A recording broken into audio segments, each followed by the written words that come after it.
এই আছে এই নেই, কিন্তু জীবনের কিন্তু নানাবিধ গল্প থাকে। আজকে অপুর কাছ থেকে আমরা একটু জানতে চাইবো। আসসালামু আলাইকুম, আপনারা কেমন আছেন? ভালো আছেন? আপনাকে একটা ভিডিও নিয়ে আসলাম, দেখেন।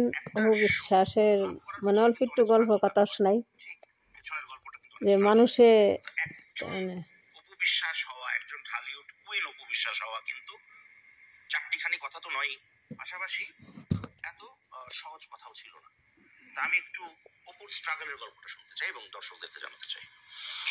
থ্যাংক ইউ ভেরি মাচ দাদা, সবসময় তোমার যে কোনো ভালো প্রোগ্রামগুলোতে আমাকে ফার্স্ট প্রায়োরিটি দাও, এর জন্য আমি ধন্যবাদে ছোট করব না, হয়তো বা অধিকার থেকেই বলো।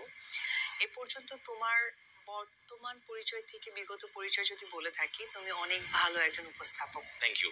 কারণ পথের পাঁচালী দিয়ে তোমার স্টার, সেই জায়গায় প্রত্যেকটা প্রোগ্রাম ফার্স্ট এপিসোডে আমাকে রাখো।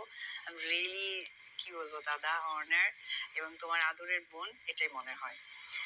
আসলে প্রথমে সোশ্যাল মিডিয়া থেকেই আসি। সোশ্যাল মিডিয়ায় এখন যেটা হয়ে গেছে যে ছোটবেলায় যেমন আমরা একটা সাজগোজের একটা প্রোগ্রাম থাকতো, যে যেমন খুশি তেমন সাজো। আমার মনে হয় যে সমস্ত মানুষই এই প্রোগ্রামে পার্টিসিপেট করেছে ছোটবেলায় স্কুল লাইফে। তো সোশ্যাল মিডিয়াতে এই অপু বিশ্বাস নামটার সাথেই না যেমন খুশি তেমন লিখো হয়ে যায়। আচ্ছা, হ্যাঁ, যে মন চাচ্ছে আমাকে কখনো কিছু বানিয়ে দিচ্ছে, বানাচ্ছে, বানানোর চেষ্টা করছে। তাতে করে হয়তো বা এখন যেহেতু সোশ্যাল মিডিয়া একটা ভালো উপার্জনের জায়গা, তোমার ভিউজ যত হবে তত তুমি আর্ন করতে পারবা ঘরে বসে, যেটা হয়তো বা করতে হলে আমাদেরকে বিভিন্ন প্রফেশনে যেতে হতো, হয়তো বা টিচার বা কিছু একটা। তো এই বিষয়টা যেমনটা আমার খুবই ভালো লাগে, যে যেভাবে আমাকে বানাক না কেন আলটিমেটলি তারা আর্নিং করতে পারে। তবে একটা উপবিশ্বাস আসলেই কিন্তু একদিনে তৈরি হয়নি। অনেক চড়াই উতরাই, অনেক অপমান, অনেক ভালোবাসা, অনেক মন্দ বাসা, সবকিছু আমি কিন্তু ভালোবাসাটা কম শুনতে চাই, অপমান আর মন্দ বাসাগুলো একটু গল্প আচ্ছা, যেটা আমি বলতে চাই সেটা হচ্ছে যে আমি ক্লাস 5 থেকে আর্ন করি। ক্লাস 5-এ যখন আমি পড়তাম, আমি বৃত্তি পেয়েছিলাম। তো যেটা হয়েছিল, আমি মিডল ক্লাস ফ্যামিলির মেয়ে, আমার বাবা কাকা 4 ভাই বোন, মা নিয়ে সংসার।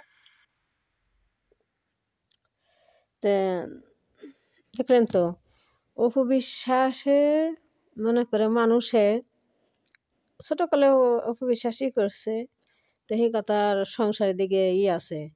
তো একটা কথা কই কি, যে অপু বিশ্বাসের নিয়ে যারা নানান ধরনের ভিডিও বানায়, মনে করেন যে নানান ধরনের ভিডিও বানায়,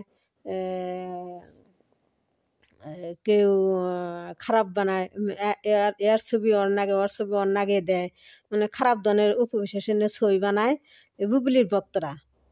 তার এই কথাটা অপু বিশ্বাস ইঙ্গিতে বুঝিয়ে দিল। আসলে তো অপু বিশ্বাসের নিয়ে নানান ধরনের মনে করেন ছবি বানায়, বানিয়ে অপু বিশ্বাসের একটা খারাপই করে, যে না অপু বিশ্বাসের নিচে নামার নিগে এটা করে, যে অপু বিশ্বাস কেমনি নিচে নামবো, কেমনে এটা খাইব মানুষে খারাপ করব, সেই ব্যবস্থা করে বুবলির ভক্তরা করে। ওই যে কয় না, যেমন খুশি তেমন।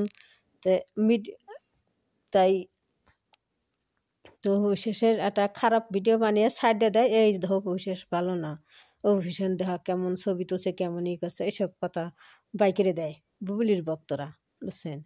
তো আপনাকে এই ভিডিওটা দেখাইলাম, অভিশেষের কথাও শোনাইলেন। তো আপনারা, আমি আরও ভিডিও নিয়ে আসতেছি।